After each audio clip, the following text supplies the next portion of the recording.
back to Sledgehammer Horror, guys. I am Ken Sledge. And I'm Ashley Sledge. And let's talk horror. Today we are going to tell you our top 10 guilty pleasures. Now, these movies may not be good. Some of them probably aren't good.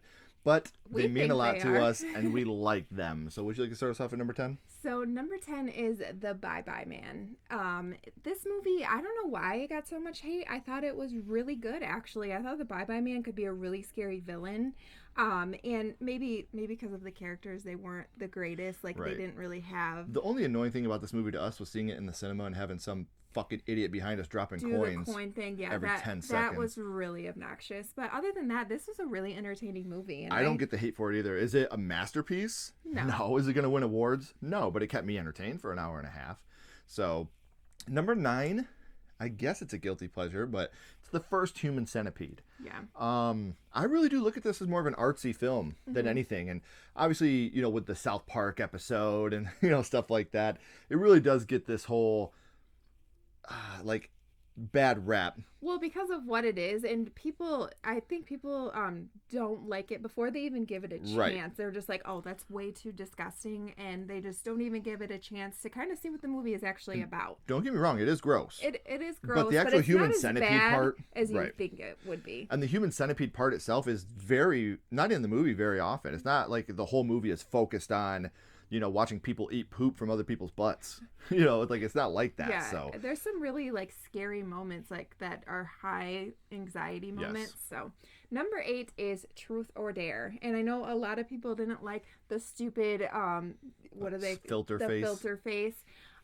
But this movie, okay, the characters, they're not fleshed out. They're very stereotypical We get Lucy Hale. teenagers. We do get our Pretty Little Liar, Lucy Hale, which she is one of the positives for me because I love her. But this movie is also very entertaining, and I had a lot of fun with it. Yeah, it's a movie that, again, a lot of these movies we just have fun with. Number 7 actually is, I think, a great movie, and it's the remake of House of Wax. Again, the marketing was, Paris Hilton. come watch Paris Hilton die. Yeah. But there's a lot of great practical effects in this movie. And Paris Hilton isn't even the worst thing about this Not movie. even I close. thought she actually did a really great job in this movie. So, So yeah, like I said, the big thing for me is, again, I was entertained. And I thought the practical effects throughout this movie were fucking great. And the girl getting her finger cut off, when she's trying to put her finger up through the grate. There's so many great scary moments throughout this movie that I genuinely love. yeah, number 6, we have Silent Hill Revelation. Again, this movie, Is it a masterpiece? it's not a masterpiece, but it explains things. It's got really cool, the Oh, the monsters visuals are really great. cool. Yeah. And The only thing I don't like about this movie is the 3D stuff. yeah. But that's just because I'm not a fan of 3D. Number 5, which is probably the most hated in the franchise, but This we do is have very low fun with it. on the tomato meter. Seed of Chucky. Again, is this movie great? No. The kills are so good, though. There's really good kills. And The kills are phenomenal. is it throughout this goofy movie. at times? Yes. Well, I will say this probably is my least favorite in the Child's Play franchise. It's by no stretch a bad movie. No. If this is your least favorite in your franchise, then you're probably doing something right. Right. So yeah, I do like Seed of Chucky very much. Number 4 is The Thing 2011. And okay, we get it. The CGI, it sucks. But it's really how you find out what it actually is at the end. I really like that. If this movie was done practically, I think that it would be just an amazing right-on with... It initially was done practically, and then they put a bunch of CGI over it. Right. So I think that, again, it could have been a very... I love this movie. I'm not trying to take away from the movie. I really do love the movie, but Yeah, the the CGI really does take you out of it a lot. So number 3, we have Stay Alive. And If you die in the game, you die in real life. this is another one, super fun. It's a really good concept. It's a comfort movie for me. There's just something about these characters that I have so much fun with. And some of the deaths, yeah, they're goofy. They're silly. Like a guy getting ran over by a horse and buggy. But again, it fits so well for me. And I think I love all these characters so much that I can forgive that stuff. The villain is super scary too. She's very scary. She is. Number 2 is a movie that means so much to me. To both of us, really. It's Poltergeist 3. Yes. I love this movie, and I think that in this movie, you have so many, like you have that crane shot that goes throughout the apartment complex, which I think is an amazing shot. And one of the more iconic moments in the Poltergeist franchise is Carol Ann at the TV. I get that. But another shot that people talk about all the time is Carol Ann standing in the water puddle and the creature coming up and taking her down into the water puddle. And I genuinely think this movie has one of the best jump scares ever. Wasn't her fault. Yes, it is!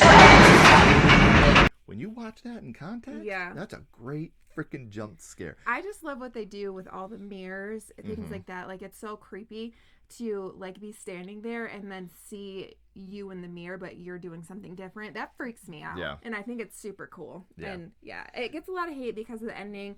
We've talked about it a million times. You know, rest in peace, Heather O'Rourke. But this movie, it's... They didn't even want to finish the movie. Yeah. You know, they want the producers, the directors, they were like, the actors, we're done. We don't, you know, this little girl just died. And the studio was just like, money. Yeah. Finish it. You have to finish it. You started it. It's almost done.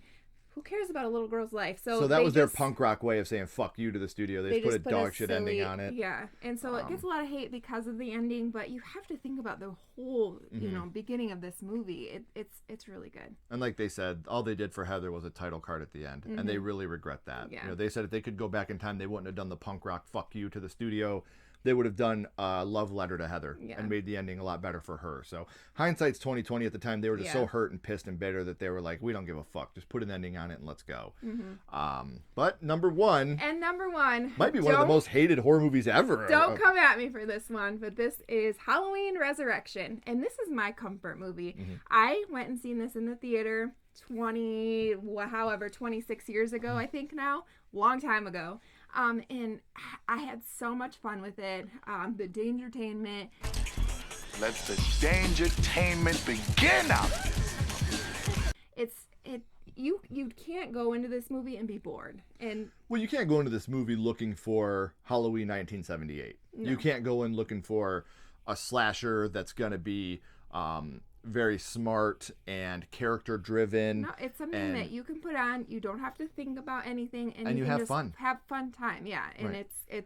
it is a fun time. This is something we've always agreed on. The only thing I hate about Halloween Resurrection is the fact that it ruins Halloween H2O's ending. That's the thing I hate the most about Halloween Resurrection. But as a movie, like she said, we're entertained when we watch this. I laugh. Yeah. I think it's goofy. They were trying to do something different. Was it before their time? Yes. Yeah, but even some of the kills I think are great. Like the head crush kill. Yeah. I think that kill looks really, like when really good. Decapitate her and it rolls down the stairs. Down Like, the how the fuck are we faking this for that? Yeah. And then another one is that the tripod through the neck. Yes, I love that one I think too. some of the kills in this movie are great. I think that, again, I'm entertained when I watch it. I'm not bored to tears. I'm not checking the timestamp to see how much longer is left. I genuinely have a fun time when I watch this movie. So let us know down in the comments, guys. What do you think of our horror movie guilty pleasures?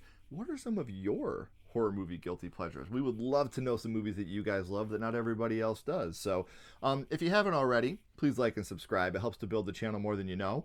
And follow Sledgehammer Horror on social media. Our links are in the description as well.